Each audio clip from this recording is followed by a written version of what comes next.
As you just saw, it's a bit of rock concert also combined with the more clubby thing, and the Ultra Festival was much more just pure techno, a lot of the other bands I think.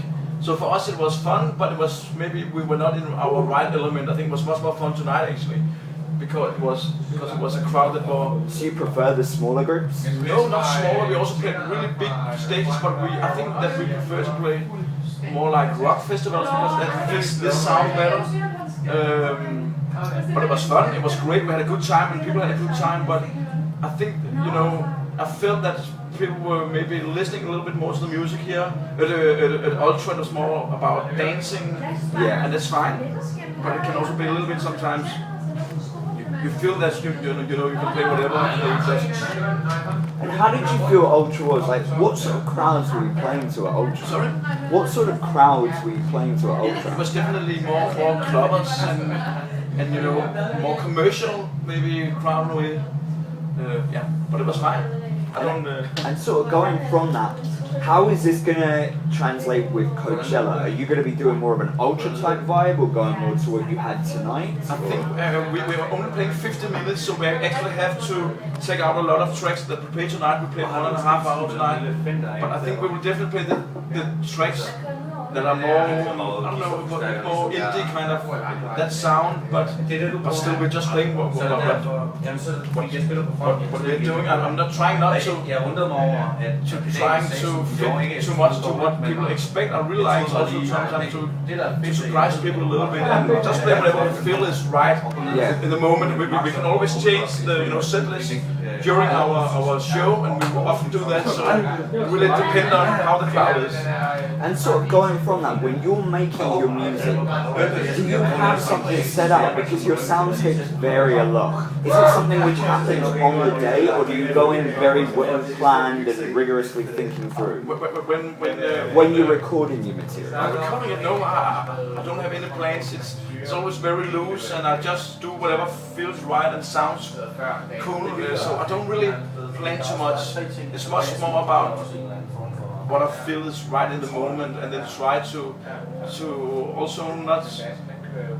Of course, there's a lot of elements and layers in my music, but I try to still have this kind of spontaneous attitude to it, so it still sounds a bit fresh in a way.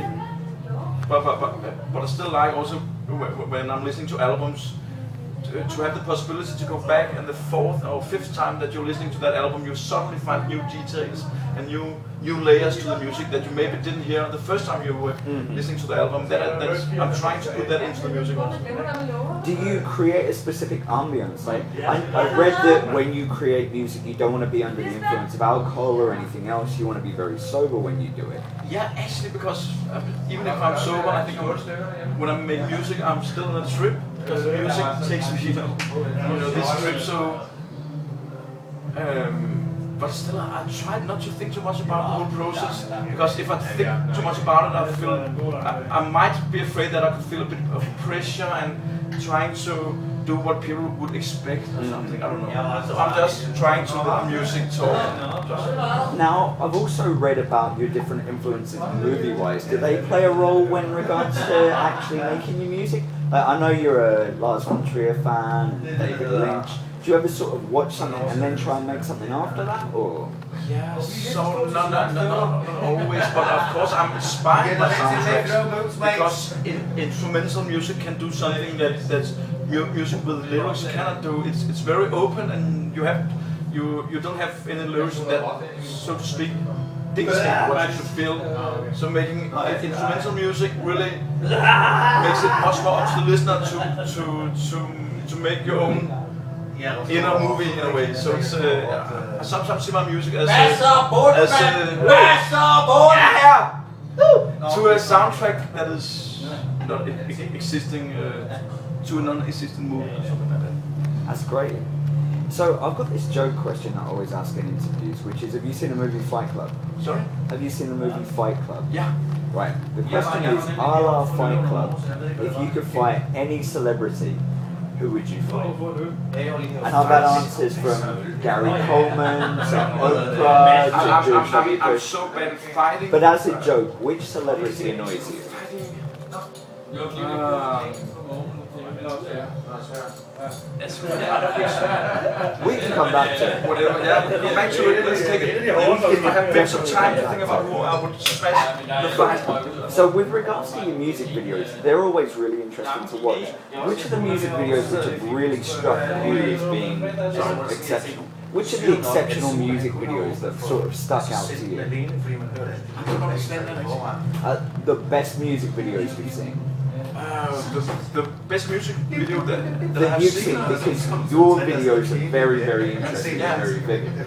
Which ones have influenced you? I think that I'm not that much inspired by music videos, but much more like cinemas or art video. This guy who's done my latest video for Sigmund Film.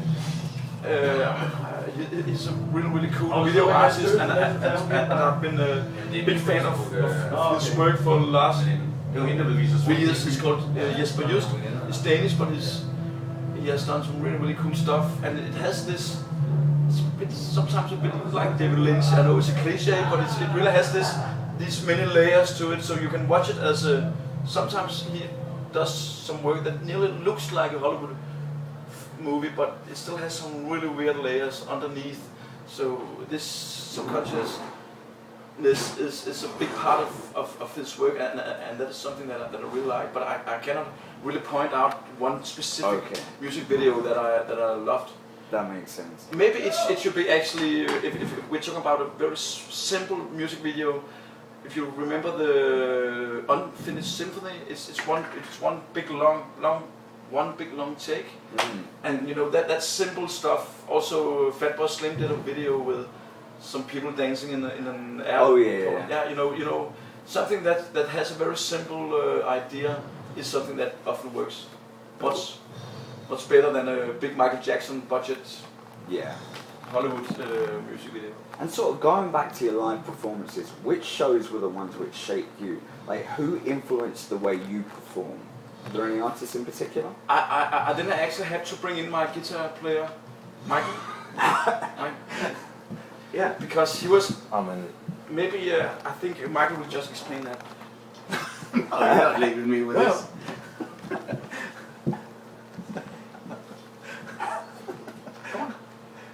So, What was the question? Sorry, I'm the which of the artists that have really introduced you to these live experiences? Which are the ones that you Trentemøller. love? I'm not sure. Are there any that have really been influential? Like that stood out? Or? For me, I've got nothing to say in the project, but you know, for me it's bands like Spiritualized and stuff. But I know that Trentemøller is fascinating. I'm too young, even if I'm older than you. Okay. What are you inspired by? Can I just say something for the camera? You can cut this in. Definitely. That the cameraman on the Unfinished Sympathy video that Trentemøller was talking about actually is the cameraman who recorded the whole of Twin Peaks. Oh really? The series, I didn't know that. And the whole That thing makes about sense. and the Unfinished Sympathy video that I think we really like, and I know, well, this is the only thing that we both like, is that you can't see the reflection of the cameraman in the window. I never noticed that actually. Check it out. And thank you very much for my moment on TV. Thank you. That's great. Yeah. Alright, so back to the Fight Club one. Any thoughts? Who I would fight As a joke. as who would Joe, you- someone that I would really smash. Yes. If it was if Fight Club was recorded in the 80s, maybe Ronald Reagan. He was once a Hollywood star, wasn't he? Yep, he was. That could be a possibility. The main question is though, would you win? Of course, we will. Yeah. Okay, perfect. Are you working on any remixes for any artists at the moment? Yeah, recently I did a remix for Uncle, and they also remixed me. It will be out very soon. It's a very cool remix that they did. Nice. Yeah, now I'm just concentrating on touring. But this Uncle remix is possible. It's possible actually to download it for free for 2 weeks more, and then it will be out on iTunes. It's a track called The Answer. Okay. And, it's free when you go to Uncle's website. You can download it there. Perfect. And do you have any last words to your fans or potential fans that are going to be watching I this? just said that we had a really beautiful night tonight, and the crowd was perfect. And for us, it was the first show on our US tour and Canada tour, and it couldn't be a better start. I think it was really great.